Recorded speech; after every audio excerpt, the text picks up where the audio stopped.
ASMR 4616 is her username.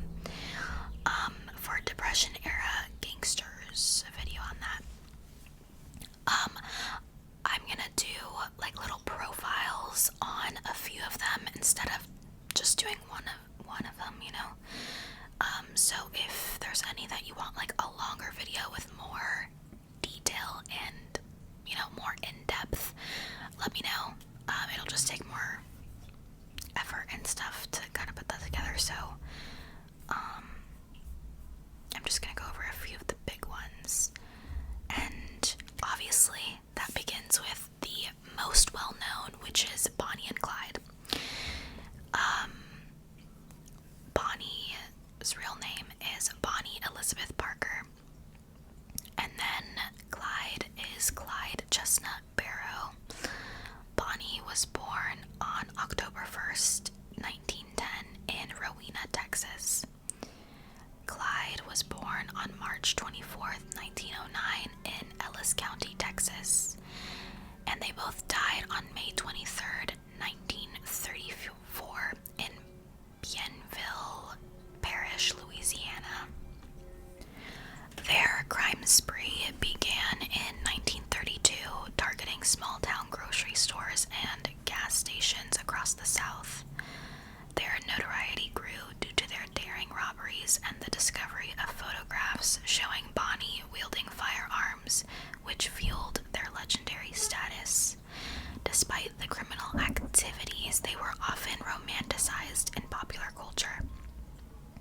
I think that's so interesting because I guess it's because they were in love and they would like do anything for each other and stuff. I guess that's why they're romanticized, but they were actually like horrible people. Like horrible people.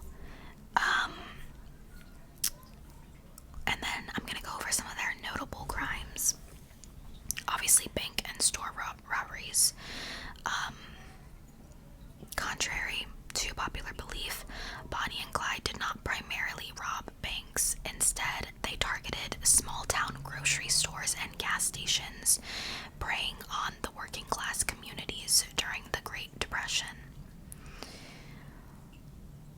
Their crime spree included several violent confrontations with law enforcement, leading to a growing reputation for danger and defiance.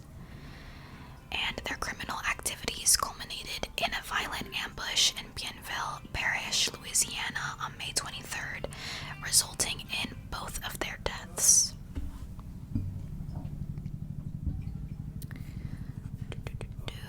And then a fun fact is Bonnie was an aspiring poet. In her poem, The Story of Bonnie and Clyde became widely known after her death, reflecting her perspective on their life and crimes. Next is John Dillinger. John Herbert Dillinger was born on June 22nd, 1903 in Indianapolis, Indiana. He died on July 22nd, 1934 in Chicago, Illinois. Dillinger's criminal career escalated after he was sentenced to prison for a robbery in 1924. He became notorious for his bank robberies and multiple daring escapes from the law enforcement. His ability to evade capture and his charismatic persona made him a symbol of defiance during the Great Depression.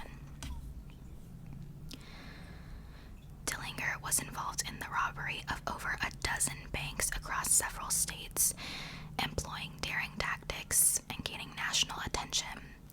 He famously escaped from the Crown Point, Indiana jail in March 1934 using a wooden gun, showcasing his audacity and resourcefulness.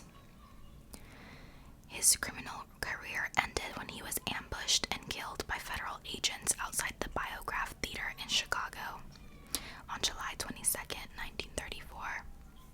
Dillinger's death outside the Biograph Theater in Chicago was a significant event. He was ambushed, like I said, marking the end of his criminal reign and the beginning of the FBI's rise to prominence.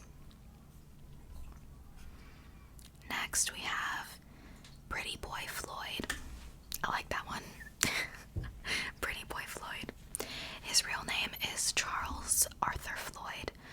He was born on February 3rd, 1904 in Adairsville, Georgia, and he died on October 22nd, 1934 in East Liverpool, Ohio. Floyd's criminal activities included bank robberies and suspected involvement in the Kansas City massacre. Despite his criminal background, he was viewed by some as a modern-day Robin Hood, allegedly destroying mortgage documents during robberies to aid struggling farmers. A man of the people. Floyd was implicated in numerous bank robberies across the Midwest, often targeting small banks in rural areas.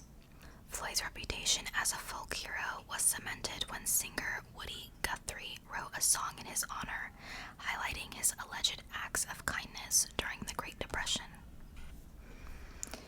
Then we have another good name, Babyface Nelson. His real name is Lester Joseph Gillis. He was born on December 6th, 1908 in Chicago, Illinois, and he died on November 27th, 1934 in Wilmette, Illinois. Nicknamed Babyface due to his youthful appearance, Nelson was a notorious bank robber and murderer.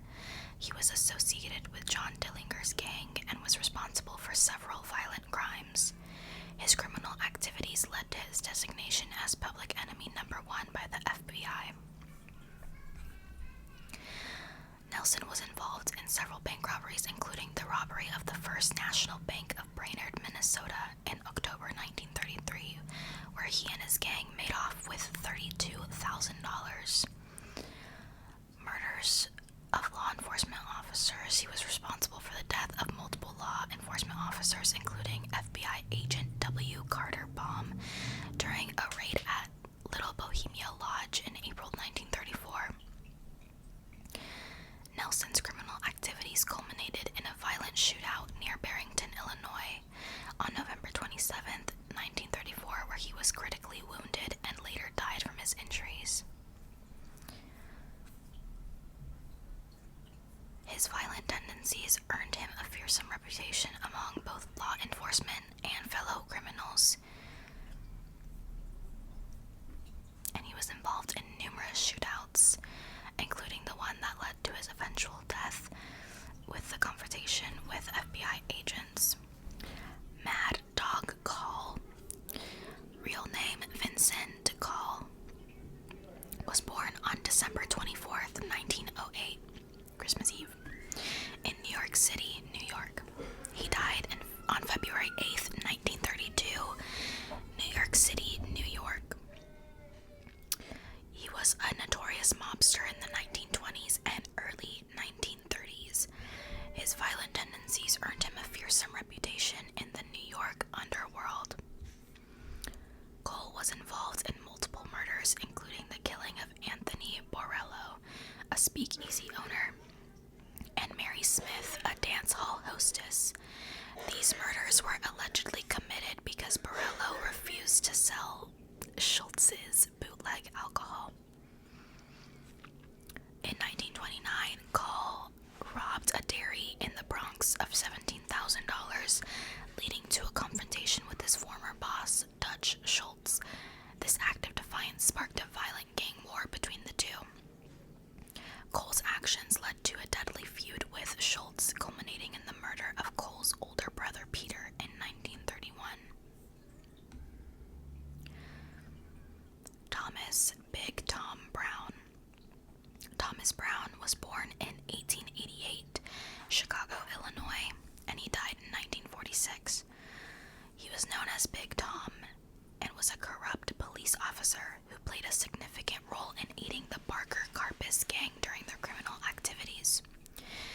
Brown provided the Barker Karpis gang with safe houses and tipped them off about police movements, allowing the gang to evade capture multiple times. His assistance enabled the gang to carry out bank robberies and kidnappings with reduced risk of interference from law enforcement. Russell Slim Gray Gibson was born 1903, Tulsa, Oklahoma,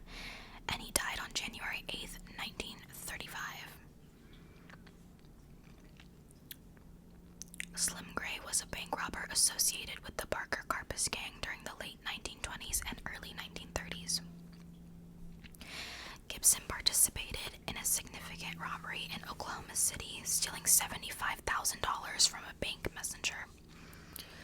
After being arrested for this robbery, Gibson managed to escape from county jail prior to his trial. And in 1935, Gibson was killed by FBI agents during a raid on a Chicago hideout used by the Barker Karpis gang. Alvin Karpis. Not a good start. Was a key member of the Barker Karpis gang and is often seen as one of the more intelligent and calculating criminals of the era. He earned the nickname Creepy for his cold demeanor. He was a mastermind behind many robberies and was responsible for planning many of the gang's crimes. For example, the kidnapping of Edward Bremer in 1934 was orchestrated by Karpis. The kidnapping of businessman Edward Bremer, which ultimately led to the downfall of the gang. Bremer's rescue was a turning point in the FBI's pursuit of the Barker Karpis gang.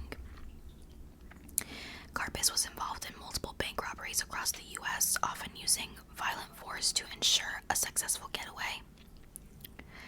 Karpis was the last of the public enemies to be captured. He was arrested in New Orleans in 1936 and later sent to Alcatraz prison, where he spent 26 years before being released in 1969. His capture marked the end of the gangster era, with the FBI solidifying its reputation. Frank the Enforcer Nitti was born on January 27, 1901, and he died on March 19, 1943, of suicide. Nitti was one of the leading members of the Chicago Outfit gang, the crime syndicate led by Al Capone. He earned his nickname the Enforcer due to his role in overseeing the violent collection of money, enforcing Capone's rule, and maintaining order in the organization. After Capone's conviction and imprisonment, Nitti took over many of Capone's operations. Nitti's activities primarily revolved around the bootlegging trade during Prohibition. He was also deeply involved in extortion, particularly in Chicago's movie industry, where he controlled many theaters through threats of violence. While he wasn't as well known for committing murders personally, he ordered many executions to maintain control over the Chicago Outfit's operations. Like Capone, Nitti was eventually convicted on charges of income tax evasion. However, before he could be imprisoned, Nitti tragically took his own life in 1943. His suicide was seen as the culmination of his downfall and the end of his reign in the Chicago Outfit. And lastly, Louis Lepke Buchalter, I think, was born on February 12, 1897, and was executed on March 4th, 1944. He was the leader of the Murder, Inc. involvement in organized crime. Buchalter was one of the most feared and ruthless gangsters of the early 20th century as the leader of Murder, Inc., the notorious hitman organization responsible for countless murders on behalf of various crime syndicates. Buchalter earned a reputation for violence and brutality. Buchalter's criminal organization carried out a significant number of murders for mob bosses, especially in the 1930s and early 1940s. The hitmen of Murder, Inc. were responsible for over 1,000 murders, though many of these were never officially linked to Buchalter. Buchalter controlled numerous labor unions, using them to extort businesses and force compliance through violence. In 1941, he was convicted of murder and sentenced to death. His execution in 1944 by the electric chair at Sing Sing prison marked the end of his criminal career at Murder, Inc. Alright, that is it for this video. Honestly, this is so interesting. I kind of do want to dive deeper on at least on some of these gangs. Maybe I will in future videos, but we shall see. But yeah, that's the end of this video. Thank you so much for watching, and I should hopefully be a little more consistent